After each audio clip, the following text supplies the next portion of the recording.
2019 Concours d'Elegance of Pebble Beach. And why are we here? What are we doing? Well, I think we're crashing the party.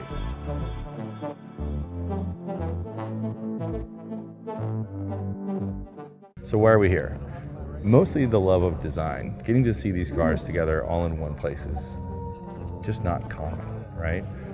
There's so much great stuff here. We get here and immediately I get overwhelmed because of the details and the quality and the variety of stuff that comes here. Any one row would make any car show in the world look amazing. And I think that's the reason we come here.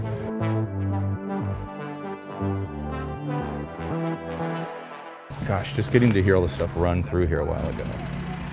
Every car that goes by you is like 100 years old practically, and they sound like a finely tuned watch that total idle. They'll just sit there and purr for 30 minutes as they're waiting to line them up. And getting to smell that's worth the whole damn trip. Anyway, we're gonna just poke around and look at some more stuff, and maybe we'll talk about it, maybe we won't. Either way, enjoy the sights.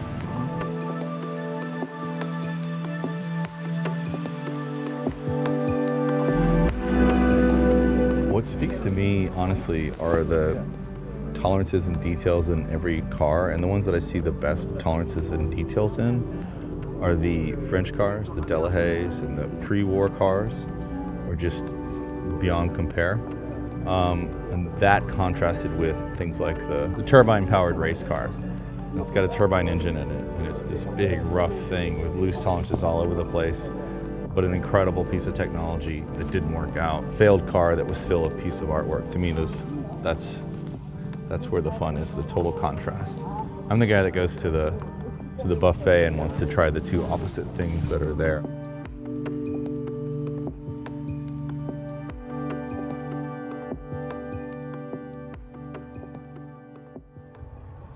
We're standing in the middle of the Japanese exhibit and sponsored by Infiniti. So you've got this juxtaposition of the creme de la creme of Japanese vintage cars stuck with Infiniti's new model line. And I guess this has to get paid for somehow. That's why the Handbuilt show has sponsorships. To me, it's all about the cars in this reference, in this instance, in this whole thing. Getting to see where they're taking inspiration from one another, the manufacturers, the custom coach builders, from the pre-war cars to the Zagatos and the Gias and all the coach builders. Super cool to find those small nuanced differences between them. I think the part I love the most is the patinaed cars. The Rolls Royce, I think there's a Bentley that's original up against these cars that are almost overly restored because some of them would never have been as nice as they are now. They've been built to such a standard and rebuilt and resalvaged. Some of them probably have gone through 2 or 3 restorations. And as techniques of restoration have increased, so has the quality of the work in some of these really, really fine art pieces. But the old cars that are still running, that were made, 80, 90 years ago, that's the good part to see here, in my opinion.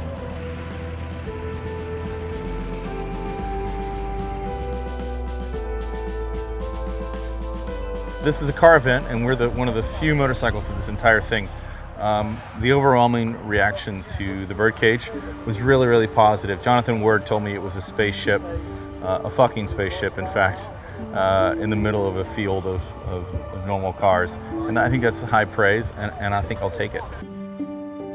I guess one of the most satisfying parts of the Birdcage being here was that a lot of people understood the reference to the Maserati Birdcage, not just when it was at McCall's pre-event on Wednesday when it was sitting next to a Maserati Birdcage, but then also in the field where there wasn't a Birdcage Maserati. People seemed to understand that it was a direct reference to that car, which is great.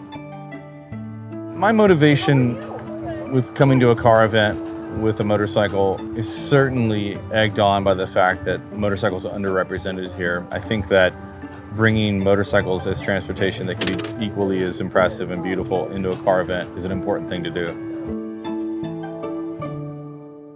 I've already been told by multiple people that I'm friends with that I need a new hat because there's all these fancy hats, and there's people that show up here at 4 a.m. so they get the Dawn Patrol early hat. There's this claim, right? And I kind of like fancy hats, and as you can see, I wear a stupid fancy hat, but I like having the shittiest hat in the whole field. I think it makes a difference. Plus, when the sun comes out, I won't get sunburned. But for the rest of these people, I think it's a fashion statement far beyond anything I could achieve.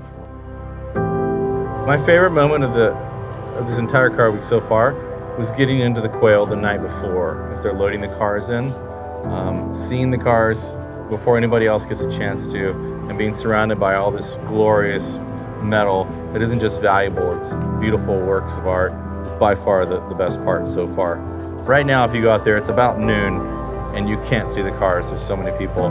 Getting alone time with these things is what's really great about this event, and I hope to do that more in the future.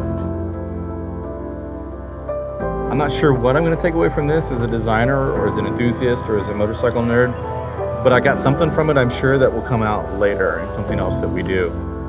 But for me, the birdcage wouldn't in fact exist if I hadn't come to Pebble Beach 2 years ago and seen a birdcage Maserati that made me wonder why it hadn't happened in the motorcycle world. I got some fancy food, got some fancy cars. I got to see the Japanese E-Type, the Toyota 2000 GT, and a whole lot of other really cool stuff.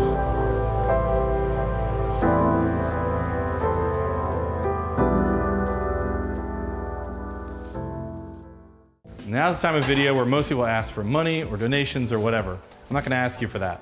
What I'm going to say to you is, if you want to see more videos and you want to learn more of what we've learned, and you want to see a deep dive into a lot of these topics, go to our website and buy something. We sell everything from motorcycle gear, helmets, motorcycle parts, specialized tools. We sell lots of things, and they've all taken us years to figure out what the best stuff is, and we figured it out. So go to revivalcycles.com. There's some really good stuff there. Everything from like kick-ass hand grips from Posh to Radiance LED lighting and everything in between. We want to teach you what we know, but this stuff takes time and it takes real effort to make these videos and make them good for you guys. So go support us by helping yourself to the cool stuff you already need. And it helps us because we make a little bit of profit and then we can justify doing more videos. Thanks for your support.